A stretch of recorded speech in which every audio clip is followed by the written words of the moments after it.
जय हिंद दोस्तों और प्रतियोगी छात्र और छात्रा। मैं सुभाष शर्मा हाजिर हूं आपके पसंदीदा YouTube channel the Neelanchal classes पर पुनः एक नई कक्षा हिंदी विषय से लेकर के, जो कि प्रश्नोत्तरी पर आधारित है। तो आप इसे अंत तक ध्यानपूर्वक देखें और देखिए यहाँ पर पहला प्रश्न आपके स्क्रीन पर। उसने कहा है अपभ्रंश भाषा को आभीर किसने कहा।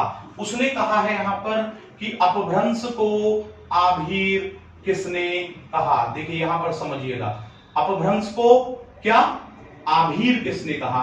तो जरा देखते हैं कि किसने कहा। देखिए इन्होंने पहला ऑप्शन दिया भरत मुनि, दूसरा दिया पिंगल, तीसरा है दंडी और नंबर 4 है आचार्य मम्मट। तो श्योर है कि जो इसका जवाब होगा वो आपका सी ऑप्शन, यानी कि जो आपका दंडी है वही यहां पर आपका आंसर होगा। यानी कि आपका जो ऑप्शन, मैं फिर से बता देता हूं, सी दिया है वो यहां पर बिल्कुल सही है। ठीक है, चलिए हम यहां से आगे बढ़ते हैं। नंबर 2 यानी कि जो दूसरा प्रश्न है वो आपसे यहां पर कह रहा है कि भोजपुरी का शेक्सपियर किसे कहा गया है। जरा ध्यानपूर्वक समझिएगा, ये हिंदी साहित्य के इतिहास से लिए हुए प्रश्न हैं दोनों। तो यहां पर कहा है भोजपुरी का शेक्सपियर किसे कहा गया है। तो ऑप्शंस हैं जयशंकर प्रसाद, भिखारी ठाकुर, नीरज मुरारी श्रीवास्तव। तो इसमें जो आपका ऑप्शन यानी कि विकल्प बनता है वो बनता है भिखारी ठाकुर, यानी कि जो आपका ऑप्शन बी है वो यहां पर बिल्कुल सही है। तो आप यहां पर समझ गए होंगे कि किसने शेक्सपियर बोला गया है, भोजपुरी का। अब यहां से हम आगे बढ़ते हैं और नंबर 3 पर चर्चा करते हैं। नंबर 3 कहता है गे वर्ण किसके योग से बनता है। जरा ध्यान दीजिएगा, गे वर्ण। देखिए जब हम गे की बात करते हैं तो ये यहां पर संयुक्त व्यंजन में आता है। ठीक है ना, संयुक्त व्यंजन जो होते हैं वो आपके 4 बताए गए हैं। ठीक है, तो उसने पूछा है कि जो गे है वो किसके योग से बनता है। तो जय जहाज और जो अय्या है इसके योग से ये आपका बनता है। और जो आपका ऑप्शन है यानी कि जो डी ऑप्शन है वो यहां पर आपका बिल्कुल सही है, बाकी आपके सब यहां पर गलत हैं। देखिए नंबर 4 पर हम चलें तो नंबर 4 में उसने बहुत अच्छा प्रश्न पूछा है। और ये जो आपका प्रश्न है ये आपका शब्द भेद से है।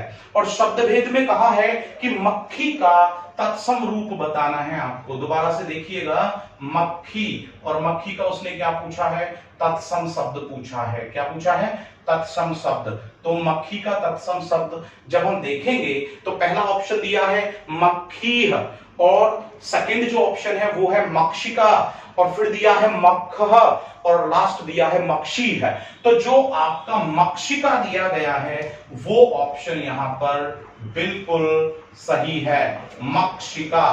तो आप देखिए कि जो आपका ऑप्शन है बी वो यहां पर नंबर 4 का सही है। तो मैं समझता हूं कि आप नंबर 4 का जो उत्तर है वो सही से समझ गए हैं। चलिए हम आगे बढ़ते हैं और नंबर 5 पर चर्चा करते हैं। देखिए नंबर 5 में उसने बोला कि निंदा का विलोम बताइए। देखिए ये भी जो आपका शब्द यहां पर दिया है वो शब्द भेद से ही है। और उसने कहा कि निंदा का विलोम बताइए। देखिए निंदा का मतलब होता है किसी की बुराई करना, पीठ पीछे किसी की बुराई करना।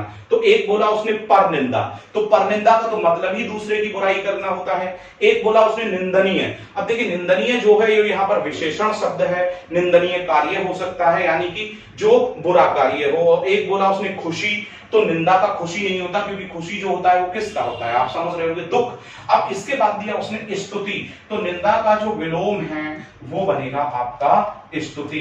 तो स्तुति जब बनेगा तो आपका ऑप्शन यहां पर कौन सा आ जाएगा, नंबर 5 का ऑप्शन बनेगा आपका डी। ठीक है ना, चलिए हम नंबर 6 को देखते हैं और देखते हैं कि जो नंबर 6 है आपका वो आज की इस प्रश्नोत्तरी कक्षा में क्या कह रहा है। नंबर 6 यहां पर कह रहा है कमल का पर्यायवाची। देखिए ये भी आपका किससे आया, ये भी आपका शब्द भेद से आया। देखिए मैं आपको बता दूं कि जो आपका शब्द भेद जो अध्याय है वो हिंदी व्याकरण में अत्यंत महत्वपूर्ण है। इसलिए मेरा आपसे यही एक विनम्र अनुरोध है कि एसएससी जीडी की परीक्षा में बैठने से पहले आप जितने भी महत्वपूर्ण चैप्टर्स हैं, जिनकी भी कक्षा हमने आपको दे दी है, उसे अत्यंत ध्यानपूर्वक आप देख लें, ठीक है। चलिए, तो उसने कहा यहां पर कि जो कमल है उसका पर्यायवाची क्या होता है। देखिए, उसने पहले कहा पुंडरीक। तो देखेंगे आप अपने हिंदू धर्म में पुंडरीकाक्षा, तो ये मंत्र भी हमारा आता है। तो पुंडरीक जो दिया, आगे दिया कमला, कमली, और आगे दे दिया है लास्ट में आपका क्या दे दिया है यहां पर, जलधि। जलधि तो बादल का होता है, आप समझते हैं, जब जल में हमने धी लगा दिया तो वो बादल का बन जाता है, तो जलधि बादल है। कमली कोई वर्ड नहीं, केवल आप इसको एक देश शब्द मान सकते हैं। आगे बना कमला, हाँ कमला यहाँ पर व्यक्तिवाचक संज्ञा है, ठीक है। अब बना आपका यहाँ पर एक केवल पुंडरीक। तो यहाँ पर जब हम बात करें तो इसका निकल करके आएगा क्या, पुंडरीक। क्या आएगा, पुंडरीक, ठीक है ना। ये बात आपको ध्यान रखनी है। तो इसका जो बनेगा आपका कमल का वो पुंडरीक बनेगा। तो जो आपका ऑप्शन ए है वो यहां पर सही होगा। चलिए हम नंबर 7 को भी क्यों ना देख लें। नंबर 7 यहां पर कह रहा है किसी संस्था या व्यक्ति के 60 वर्ष पूरे करने पर मनाया जाने वाला उत्सव। ठीक है, उन्होंने कहा है कोई भी संस्था 60 वर्ष पूर्ण करे, ठीक है ना, 60 वर्ष पूर्ण करने पर जो उत्सव मनाया जाता है, तो वो कह रहा है कि उस उत्सव का आपको क्या बताना है, उस उत्सव का आपको नाम बताना है। जरा एक बात आप यहां पर समझिए, कोई भी संस्था यदि अपने 25 वर्ष पूर्ण करती है, कितने वर्ष पूर्ण करती है, 25 वर्ष, यदि वो 25 वर्ष पूर्ण करती है तो वो रजत जयंती होता है। क्या होता है, रजत जयंती होता है 25 वर्ष पूर्ण करने पर, ठीक है। तो यहां पर 25 वर्ष वाला तो पूछा नहीं गया है। यदि 100 वर्ष पूर्ण करती है तो आपको पता है कि वो आपकी उसकी गोल्डन जुबली हो जाती है। तो यहां पर हम बात कर रहे हैं कि उसका क्या होगा, तो उसका बनेगा हीरक जयंती। क्या बनेगा, हीरक जयंती, क्योंकि इसमें जो एक ऑप्शन तीसरा दिया है वो दिया है आपका शतक, और शतक होता है 100। तो यहां पर इनमें से कोई नहीं आएगा नहीं। तो अब आपका क्या हो गया, यहां पर जो ऑप्शन है नंबर 7 का बी, यानी कि जो दूसरा है वो यहां पर बिल्कुल सही है। अब हम यहां से आगे बढ़ते हैं और नंबर 8 की बात करते हैं। किसकी बात करते हैं, यहां से आगे हम नंबर 8 की हम यहां पर बात करते हैं और देखते हैं कि जो नंबर 8 है वो यहां पर क्या कह रहा है। उसने कहा है कि ये बताइए आप कि जो कलाकार है, क्या बोला उसने, कलाकार। तो उसने कहा कि जो कलाकार है उसमें आपको बताना है उपसर्ग है, प्रत्यय है, क्या है। तो देखिए आप जरा इसे देखिए, उसने कहा उपसर्ग है या प्रत्यय है। तो जब हम देखेंगे तो कला धन कार हमें यहां पर मिलता है, तो कलाकार हो सकता है, ठीक है ना। तो कलाकार जब यहां पर है तो कलाकार में हमें कला तो मिल रहा है एक शब्द, तो उसके बाद जो हमने शब्द का टुकड़ा जोड़ा है प्रत्यय के रूप में वो क्या है, कार। तो श्योर है कि इसमें जो आपका ऑप्शन बनेगा वो क्या बनेगा कि इसमें जो दिया गया है कलाकार में वो दिया गया प्रत्यय, और जब प्रत्यय दिया है तो इसका जो आपका आंसर है वो क्या बनेगा, वो बनेगा आपका बी। चलिए अब हम यहां से आगे बढ़ते हैं और आगे बढ़ते हैं तो नंबर 9 पर हम चर्चा करते हैं। उसने कहा शैशव शब्द में कौन सी संज्ञा है, दोबारा से देखिएगा, उसने कहा शैशव शब्द में कौन सी संज्ञा है, यानी कि हमें संज्ञा का भेद बताना है। देखिए पहले आप समझिए, व्यक्तिवाचक संज्ञा किसी भी व्यक्ति वस्तु स्थान का जो पर्टिकुलर नेम होता है वो व्यक्तिवाचक संज्ञा बनती है। तो आपका जो पहला ऑप्शन है व्यक्तिवाचक संज्ञा वो यहां पर गलत हो जाता है, क्योंकि ये किसी का कोई पर्टिकुलर यानी कि एक विशेष नाम नहीं है। अब उसने दूसरा बोला कि भाववाचक संज्ञा, हाँ भाववाचक संज्ञा में भाव से जिसको आप महसूस कर रहे हैं वो भाववाचक संज्ञा होती है। तो जो शैशव है वो अभी तक यहां पर कौन सी संज्ञा है, भाववाचक संज्ञा है, यानी कि अभी तक अगर मैं देखूं तो जो आपका ऑप्शन बी है वो यहां पर बिल्कुल सही है। लेकिन अब अगर मैं यहां पर बात करूं आगे की तो उसने कहा जातिवाचक संज्ञा। जातिवाचक संज्ञा क्या होती है, जातिवाचक संज्ञा आपसे कहती है कि जो एक शब्द पूरी समान जाति का प्रतिनिधित्व करता हो, दैट इज जातिवाचक संज्ञा। लड़का बोल दिया, लड़की बोल दिया, मानव बोल दिया, ये सब जातिवाचक संज्ञा है। उसके बाद समूहवाचक संज्ञा, जो पूरे एक समूह के लिए नाम आता हो।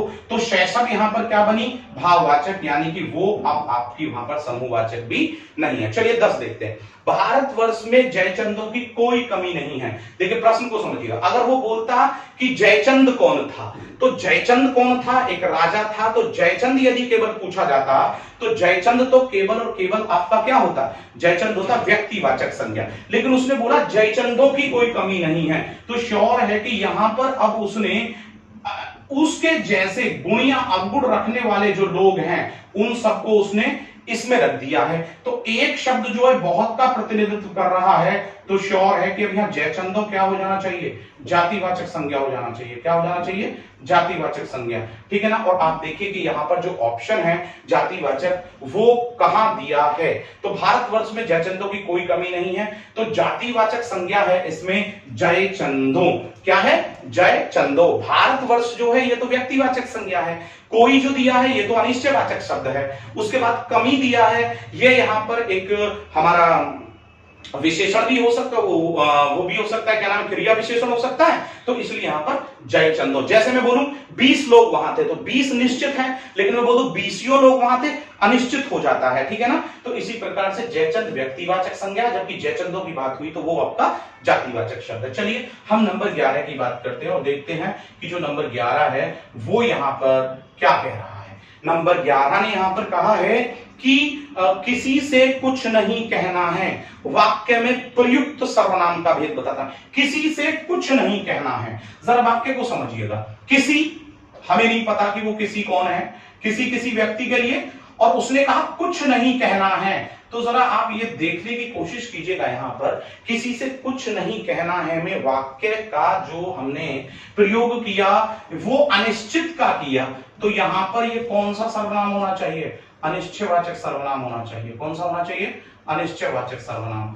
क्यों होना चाहिए, क्योंकि मैं अभी यहां पर एक वाक्य बोलूं कि सब्जी में कुछ है, तो सब्जी में कुछ है, तो यहां कुछ क्या है, अनिश्चयवाचक है। मैंने कहा दरवाजे पर कोई है, तो यहां पर कोई क्या है, अनिश्चयवाचक है। तो आप समझ गए होंगे नंबर 11 में कि जो आपका ऑप्शन नंबर सी है वो यहां पर बिल्कुल सही है। चलिए हम नंबर 12 की बात करते हैं और देखते हैं कि जो नंबर 12 है वो यहां पर क्या कह रहा है। तो नंबर 12 आपका जो प्रश्न है वो यहां पर कह रहा है कि सुनिधि अत्यंत सुंदर लड़की है। दोबारा से देखिएगा, सुनिधि अत्यंत सुंदर लड़की है, तो उसने कहा कि वाक्य में आपको बताना है कि अत्यंत क्या है। तो जब उसने बोला, देखिए अभी जो कल आपने कक्षा की तो उसमें बताया गया कि विशेषण क्या है, विशेष्य क्या है, प्रविशेषण क्या है, क्रिया विशेषण क्या है, उसी से रिलेटेड प्रश्न यहां पर है कि सुनीति जो है वो कैसी है, वो अत्यंत सुंदर लड़की है। जरा वाक्य पर गौर दीजिएगा, अत्यंत सुंदर लड़की, तो जरा वाक्य पर आप गौर दीजिएगा। यहां पर जब बात लड़की की हो रही है तो लड़की क्या है, यहां पर लड़की तो यहां पर संज्ञा है, ठीक है। और जो सुंदर है वो यहां पर क्या है, वो यहां पर विशेषण है, क्योंकि जो संज्ञा की विशेषता बताता है वो विशेषण होता है। और अत्यंत भी क्या हो, जो विशेषण की विशेषता बताता है वो क्या होता है, जो विशेषण शब्द की विशेषता बताता है वो कहलाता है प्रविशेषण। तो उसने यहां पर यही तो पूछा है कि वाक्य में अत्यंत क्या है, तो अत्यंत है आपका प्रविशेषण। और जो आपका ऑप्शन दिया है ए 12वें में वो यहां पर बिल्कुल सही है। चलिए हम यहां से आगे बढ़ते हैं और प्रश्न नंबर 13 पर चर्चा कर लेते हैं। देखिए 13वां जो प्रश्न है उसे आप समझिए। उसने कहा कर्म के आधार पर क्रिया के कितने भेद होते हैं। देखिए हम बात कर रहे हैं कर्म, और कर्म के आधार पर, कर्माधार पर क्रिया। उसने कहा कर्म के आधार पर क्रिया। अब कर्म के आधार पर क्रिया के भेद पूछ रहा है। देखिए दो ही भेद वहां पर निकल करके आते हैं।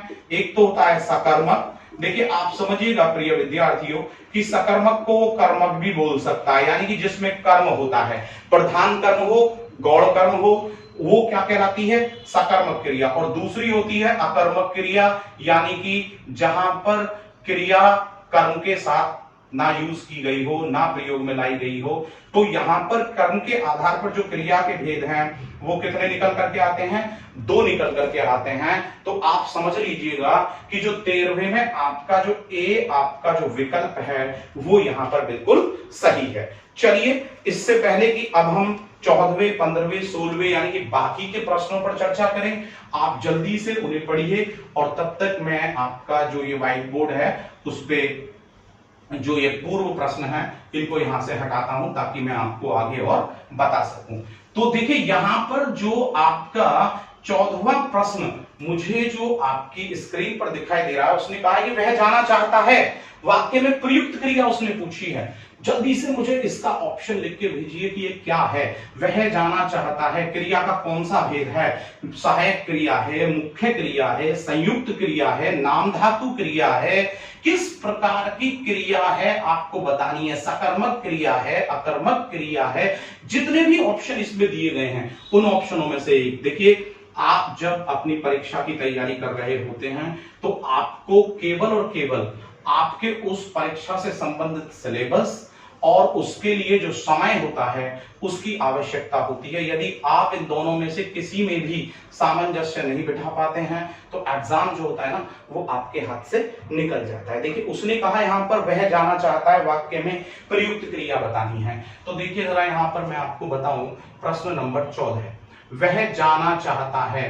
तो देखिए यहां पर देखिए जाना चाहता है। जरा यहां पर एक बात देखिएगा कि वह जाना चाहता है, तो जाना एक अलग क्रिया है, चाहना एक अलग क्रिया है। जब दो क्रिया शब्दों से मिलकर के एक क्रिया शब्द बनता है तो वहां पर उस क्रिया शब्द को क्या कहा जाता है? उसे कहा जाता है संयुक्त क्रिया। मैं दोबारा से बता दूं कि जब दो क्रिया शब्दों से मिलकर के एक शब्द आप बना रहे हैं, जाना चाहता है, तो वो क्या कहलाएगी? यहाँ पर संयुक्त क्रिया शब्द है ये। यहाँ पर उसने उसके बाद आपको ऑप्शन भी दिया है और उसने ऑप्शन दिया है कि क्या ये यहां पर नाम धातु क्रिया है। देखिए ये ऑप्शन, नाम धातु क्रिया वो होती है जो संज्ञा, सर्वनाम या विशेषण शब्दों से बनती है, जैसे चिकना का चिकनाना, हाथ का हथियाना, तो बिल्कुल ये गलत है। दूसरा उसने कहा सकर्मक, सकर्मक वो होती है कि जिसमें कर्म होता है। तो वह जाना चाहता है, ना तो किसको से आपको प्रश्न मिल रहा है जवाब, ना क्या से मिल रहा है, तो ये भी गलत है। फिर उसने कहा संयुक्त, बिल्कुल संयुक्त है और ये सभी इसमें नहीं। तो जो आपका ऑप्शन नंबर सी है ना 14वें में, वो बिल्कुल यहां पर सही है। चलिए हम यहां से आगे बढ़ रहे हैं और नंबर 15 पर, भेड़िया का स्त्रीलिंग शब्द क्या होगा? देखिए आप थोड़ा समझने की कोशिश कीजिएगा। इंग्लिश की बात करें, लॉयन, लॉयन मीन्स शेर होता है और लॉयन का हम बना दे लॉयनेस, तो शेर का शेरनी हो गया। तो हम हिंदी में भी अलग बोल रहे हैं, इंग्लिश में भी अलग बोल रहे हैं। हमने यहां पर बोलने की कोशिश की है, सपोज कीजिए एक हमने यहां पर बोला पीकॉक, पीकॉक मींस मोर होता है, जबकि पीका पीहन मींस क्या होता है? मोरनी होता है। दोनों अलग अलग हो गए। लेकिन कुछ ऐसे वर्ड होते हैं कि जिनमें हमको नर या मादा जोड़ करके उन्हें नित्य पुल्लिंग या नित्य स्त्रीलिंग में ले जाना पड़ता है। जैसे कि अभी उसने कहा कि भेड़िया का स्त्रीलिंग बताओ, तो भेड़िया का भेड़ियानी नहीं हो सकता। तो भेड़िया का जो बनेगा वो बनेगा स्त्रीलिंग मादा भेड़िया। क्या बनेगा? मादा भेड़िया। आप थोड़ा इसको समझ लीजिएगा, मादा भेड़िया आपको यहां पर लाना पड़ेगा। तो देखिए आपका ऑप्शन जो यहां पर दिया है भेड़िया का, मादा भेड़िया, वो कौन से में दिया है? वो डी में दिया है ना। तो बिल्कुल आपके जो 15वें का ऑप्शन है डी, वो बिल्कुल यहां पर सही है। अब हम यहां से आगे बढ़ने की कोशिश करते हैं। आगे देखिए आपका 16वां दिया है लोग शब्द। जरा ध्यान देखिएगा, उसने कहा 16वें में कि लोग शब्द किस प्रकार का वचन है। आप एक बात बताइए, हमने कहा वहां बहुत से लोग थे, वहां 2 लोग थे, वहां 4 लोग थे, वहां 10 लोग थे, लेकिन क्या ऐसे बोलेंगे कि वहां 1 लोग था? बिल्कुल गलत हो जाएगा। वहां एक व्यक्ति था, एक पुरुष था, तो वहां बहुत सारे लोग थे। तो देखिए लोग जो यहां पर वचन है, जैसे प्राण होता है, आंसू होता है, दर्शन होता है, हस्ताक्षर होता है, उसी प्रकार से जो लोग है ना, वो आपका किस प्रकार का शब्द है यहां पर, किस प्रकार का वचन है? वो वचन है आपका बहुवचन। और बहुवचन मतलब यानी कि आपका सी यहां पर जो है वो बिल्कुल सही है। 16वें का कौन सा सही है? सी बिल्कुल सही है, आप समझ लीजिएगा। और ये हमेशा बहुवचन में प्रयोग में लाया जाता है। इसके बाद हम बात कर रहे हैं 16 के बाद 17वें की। 17वें में कहा कि हरि बाजार जाएगा, हरि बाजार जाएगा। वाक्य में वाच्य का भेद पूछा है उसने। दोबारा से देखिएगा, उसने कहा हरि बाजार जाएगा।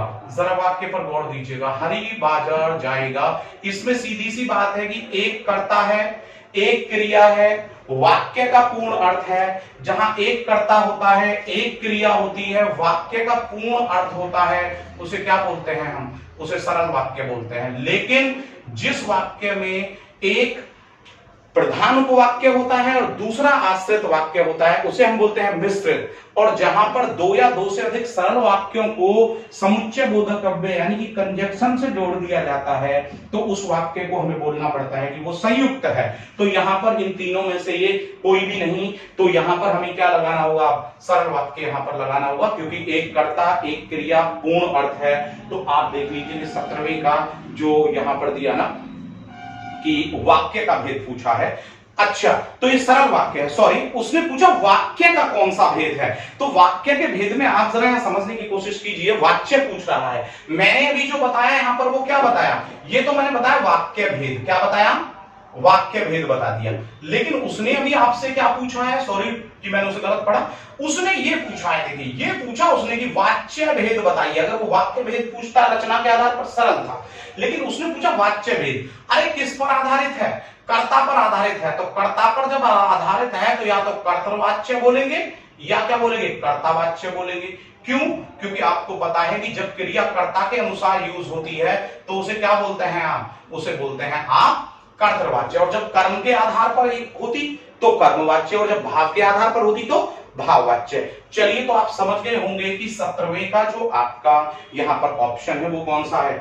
उसने कहा कि किस प्रकार का है, तो कर्ता और कर्तृ दोनों ही एक के नाम है। तो इसमें जो ऑप्शन दिया यानी कि दोनों ही सही है, ए तथा बी दोनों ही सही है, यानी कि जो सी ऑप्शन है वो ही है, क्योंकि उसी को हम कर्तावाच्य कहेंगे जिसको हम कर्तृवाच्य कह रहे हैं। चलिए हम 18वें प्रश्न की ओर चलते हैं और देखते हैं कि जो आपका 18वां प्रश्न है वो क्या कह रहा है। यहां पर उसने कहा कि महेश पुस्तक पढ़ता है, वाक्य में प्रयुक्त काल बताइए। उसने कहा महेश पुस्तक पढ़ता है, बस आप इस बात पर गौर दीजिएगा, पढ़ता है।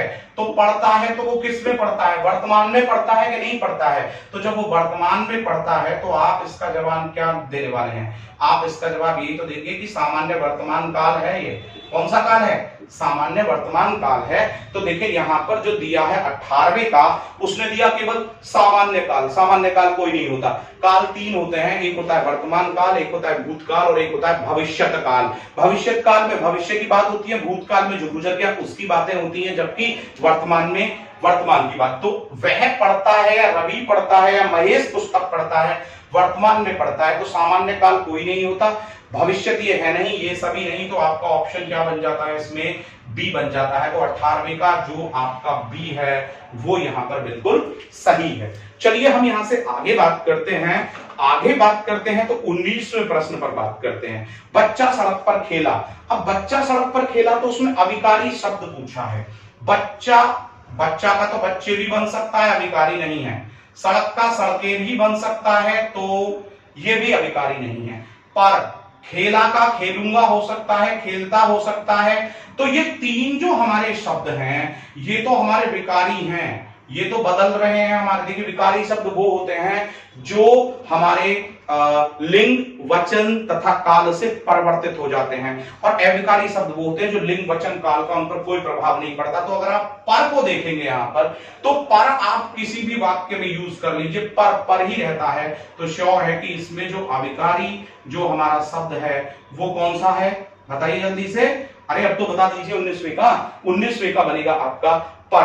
तो आप जल्दी से देखिए कि इसमें जो सी ऑप्शन है आपका, कौन सा सी ऑप्शन है 19वें में, वो बिल्कुल यहां पर सही है। चलिए हम यहां से आगे 20वें वाक्य पर चल दिए हैं और देखते हैं कि जो 20वां वाक्य है आपका वो क्या यहां पर कहता है। वाक्य के मुख्य कितने भाग होते हैं, क्या पूछा उसने, दोबारा से ध्यान दीजिए। वाक्य, और वाक्य के भी उसने क्या पूछा, वाक्य के पूछा उसने भाग। और अगर वाक्य के भाग की बात करें तो केवल दो आता है, और दो कौन कौन से आता है, एक तो आता है उद्देश्य जिसे इंग्लिश में बोलेंगे हम सब्जेक्ट पार्ट, और एक आता है विधेय जिसे आप इंग्लिश में बोलते हैं प्रेडिकेट पार्ट। तो सब्जेक्ट पार्ट, विधेय पार्ट। तो श्योर है कि वाक्य के जो भाग निकल करके आए वो कितने निकल करके आए, दो आए। आप जल्दी से अपना ऑप्शन देखिए कि आपके स्क्रीन पे कहीं दो ऑप्शन दिया है या नहीं दिया है। तो आपका जब 20वें में आप देखोगे तो आपको जो पहला ऑप्शन है यानी कि जो ए ऑप्शन है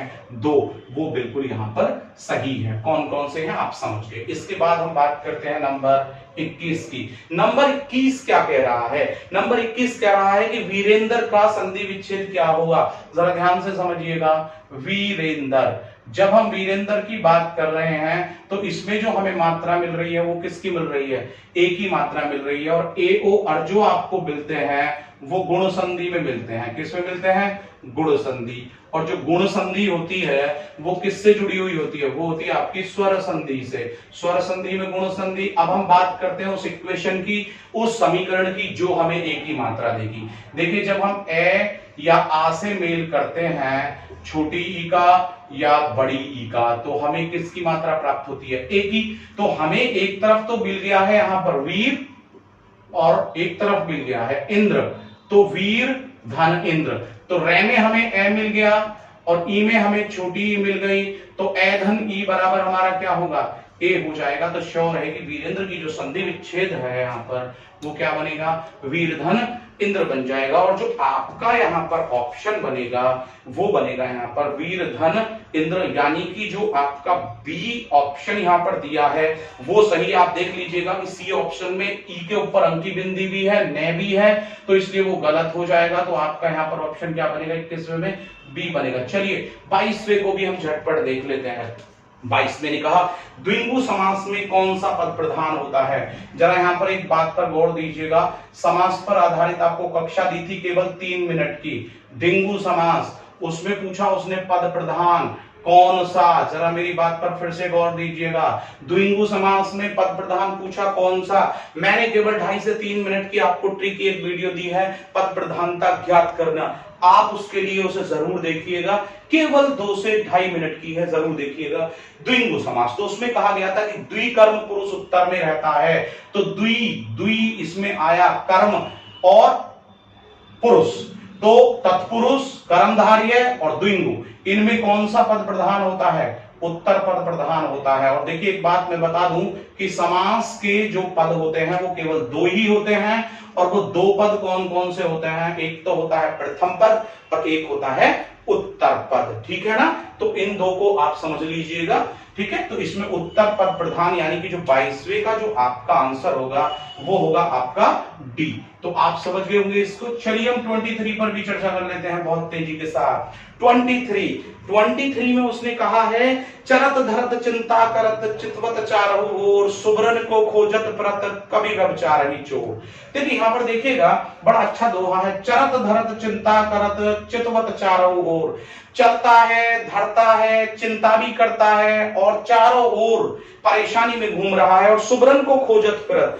अब देखिए यहाँ पर जो सुबरन शब्द आया है उस सुबरन को खोज रहा है, और कौन खोज रहा है, कवि। दूसरा बोला व्यभिचारी और तीसरा बोला यहां पर चोर। तो ये 3 उसने बताए, और ये किस किस को ढूंढ रहे हैं, ये तीनों ही सुबरन को ढूंढ रहे हैं। कवि के लिए जो सुबरन का मतलब है वो है ज्ञान, ठीक है ना। कवि किसको ढूंढ रहा है, ज्ञान को। व्यभिचारी के लिए सुबरन का मतलब होता है काम वासना, और चोर के लिए मतलब होता है इसका धन। तो देखिए एक शब्द के जब अनेक अर्थ होते हैं, तो एक शब्द के जहां अनेक अर्थ होते हैं वहां पर क्या मिलता है आपको, श्लेष अलंकार वहां पर आपको प्राप्त होता है। तो आप देखिए कि इसमें कहीं आपका श्लेष अलंकार दिया है, मुझे तो लगता है कि आपका तुरंत ए ऑप्शन में दिया है, और आप भी जल्दी से उसको यहाँ पर टिक कर लीजिए। 24वां जो प्रश्न है वो आपका बहुत ही अच्छा है, और 24वें प्रश्न में उसने कहा है कि ये बताइए कि जो रगड़ होता है ना उसमें जो मात्राएं होती हैं वो कितनी होती हैं। देखिए छंद में यमाता राजभान सलगा का इस्तेमाल किया जाता है। किसका इस्तेमाल किया जाता है, एक सूत्र है यमाता राजभान सलगा वर्णिक छंद के लिए, तो बिल्कुल उसी के लिए इसमें लगाएंगे रगड़ में कितनी मात्राएं होती हैं। तो यमाता राजभान सलगा, यमाता राजभान सलगा। जब उसने यहां पर बात की है यमाता की, राज की, बान की, सलगा की, तो उसने यहां पर ये बात कही है कि बताइए कि उसमें रगड़ में कितनी मात्राएं होती हैं। तो देखिए रगड़ की अगर हम बात करें तो रा, ज, भा, हम ये 3 ही क्यों ले रहे हैं, क्योंकि एक गण बराबर 3 वर्ण के होता है। एक गण बराबर कितने के होता है, 3 वर्ण के, तो हम 3 ही तो वर्ण ले सकते हैं यहाँ पर। तो जब 3 वर्ण हमने लिए तो रा में हमें 2 मात्रा, जय में 1 मात्रा और भा में भी 2 मात्रा। तो अगर हम बात करें कि रगड़ में कितनी मात्राएं होंगी, तो श्योर है कि रगड़ में जो मात्राएं होंगी वो 5 होगी तो जल्दी से आप अपना ऑप्शन देखेंगे तो आपको जो बी ऑप्शन है वो यहां पर बिल्कुल सही लगेगा।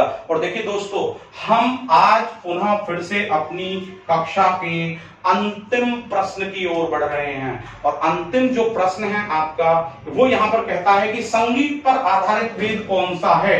यानी कि वह वेद बताना है कि जो आपका पोइट्री से रिलेटेड है। संगीतमय वेद पूछा है उसने, संगीत पर आधारित उसने वेद पूछा है। तो देखिए, जो गाकर के वेद गाया जाता है वो होता है सामवेद। कौन सा होता है? सामवेद होता है। और देखिए, इनमें यह भी पूछ लिया जाता है कि सबसे प्राचीन वेद कौन सा है, तो वो है ऋग्वेद। तो यहां पर अब जो आपका ऑप्शन है संगीत के साथ गाया जाने वाला जो है वो कौन सा है? आपका सामवेद है। जबकि सबसे प्राचीन पूछ लिया जाए तो वो कौन सा बनेगा आपका? वो बनेगा आपका ऋग्वेद। तो यहां पर जो आपका ऑप्शन नंबर डी है 25वें का, वो बिल्कुल यहां पर सही है। तो प्रिय विद्यार्थियों, प्रिय प्रतियोगों, आपने बहुत ध्यानपूर्वक इस कक्षा को देखा, उसके लिए धन्यवाद। जल्द ही आपके सामने एक नई कक्षा लेकर के उपस्थित होऊंगा। तब तक चैनल पर जितनी भी वीडियो और कक्षाएं हैं उन्हें शेयर करना, लाइक करना, कमेंट करना बिल्कुल ना भूलें। तब तक के लिए जय हिंद, नमस्कार।